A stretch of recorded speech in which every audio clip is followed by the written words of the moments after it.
Hello guys, તો હું આજે તમને શીખડાવીશ એક વેરી ઇઝી અને બ્યુટીફુલ ક્વિક બની જાય એવી આપણે હેરસ્ટાઈલ શીખીશું.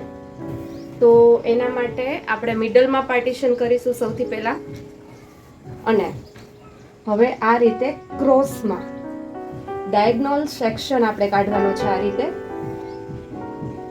હવે આ આપણે સેક્શનને સૌથી પહેલા પ્લસનો સ્પ્રે છે, શાઇન સ્પ્રે લગાવશું. પહેલા શાઇન સ્પ્રેથી જે આપણા બેબી હેર્સ છે એ બધા બેસી જશે અને હેરમાં એક શાઇન આવશે.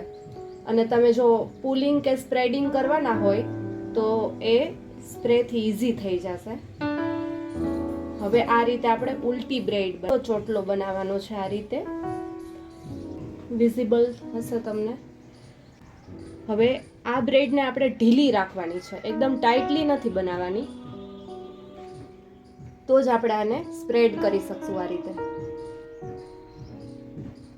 સ્પ્રેડિંગ આપણે લાસ્ટ વાળા 2-3 હેર જ લેવાના છે. આ રીતે તેનાથી જ સરખું સ્પ્રેડ થશે. સી,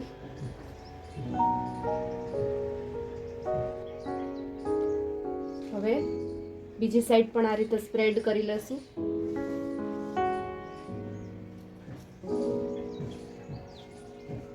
ઓકે છે, અને ફટાફટ બની જાય છે અને લાગે છે પણ એટલી જ સારી. રીતે આપણે પુલિંગ કરી લીધું છે, ટૂંકમાં સ્પ્રેડ કરી લીધું છે બ્રેડને.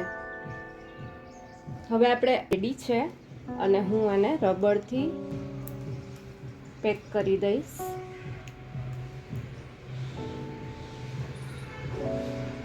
ઓકે, સો હવે તમે અહીંયા જે ડેકોરેશન તમારે મોતીથી કે બટરફ્લાઈઝ વગેરે લગાવવા હોય તો એ તમે લગાવી શકશો.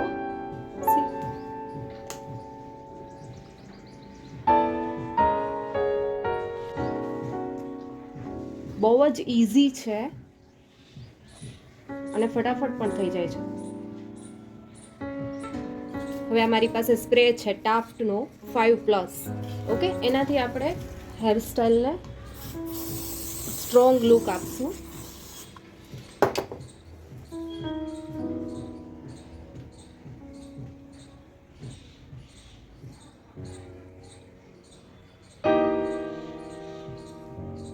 આ રીતે આપણે બીજી સાઈડ પણ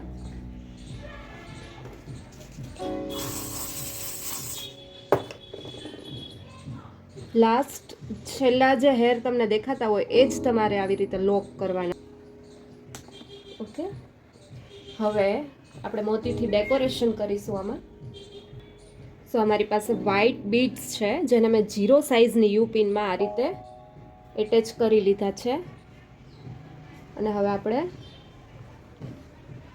આપણી હેરસ્ટાઈલમાં ડેકોરેટ કરીશું.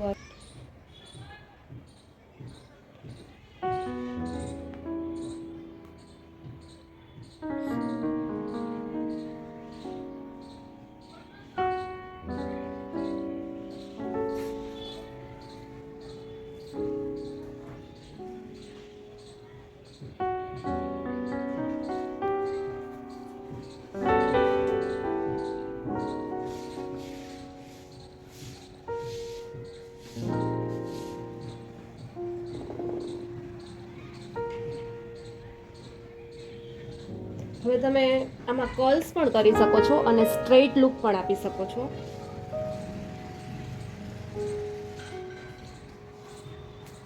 So this is our hairstyle.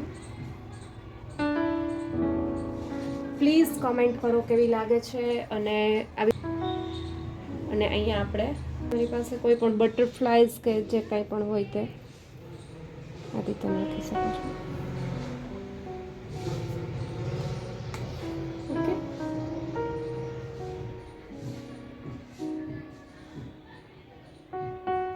તો પ્લીઝ અમને સબસ્ક્રાઈબ કરો અને આવી નવી હેરસ્ટાઈલ જોવા માટે નોટિફિકેશન્સ પણ ઓન. Okay, thank you.